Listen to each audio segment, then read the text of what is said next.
We're here on Monday, and the major U.S. stock averages are extending gains, and we are seeing the Nasdaq down as well as S&P 500 trying to recover from last Wednesday's rout. Now, we do have to keep in mind that defense stocks are higher today, and this does come on the heels of the arms deal that was signed over the weekend. Joining me now is Peter Cardillo of First Standard Financial. Peter, great to have you here today. Good to be back. Well, we're seeing the equity averages higher today, and we're almost at the levels we were on Tuesday at the close. But given what we're seeing in defense stocks, what do you expect to see this week? Well, look, the news out of Saudi Arabia between the United States, the trade deal is a big deal. It's a huge deal. And so I think the market is taking a breather here in terms of the political situation. And so, of course, we're seeing the defense stocks outperform. And that's basically what's giving this market a nice rally today. But going forward, it's going to be a week where we're certainly looking at the price of oil. It does look as though OPEC will extend its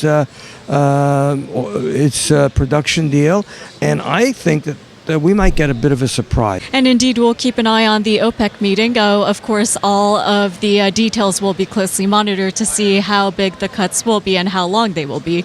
But I do want to shift our focus back to the U.S. We do have the Trump administration releasing its first budget tomorrow. And we do also get the Fed minutes. We have to keep in mind that we have a 3-day holiday weekend ahead of us. So what do you expect to see? Yeah, well, look, in terms of the macro data, obviously, we'll be looking at the revision in the for the growth in the first quarter, which we're looking for a slightly upward tick. And of course, this quarter we're looking at growth probably somewhere between 2.25%, 2.5%. And that's due to the fact that a lot of the macro news that we've been getting has been improving. In fact, we saw that with the Chicago Fed National Activity Index today, which went up by about 39, 40 points.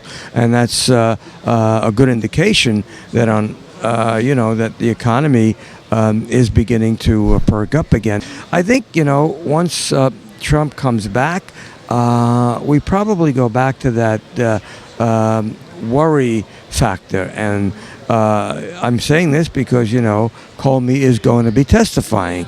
And until we get that out of the way, I don't think the Trump problems are behind him just yet. And very quickly, Peter, before I let you go, I do want to get your take on what we're seeing in the FX markets. Now, German Chancellor Angela Merkel, she talked about the euro and the record trade surplus in Germany, and we saw the euro trade higher against the majors. But what do you make of her comments? Well, first of all, Germany is the only real beneficiary of the euro, so they need to see a stronger euro.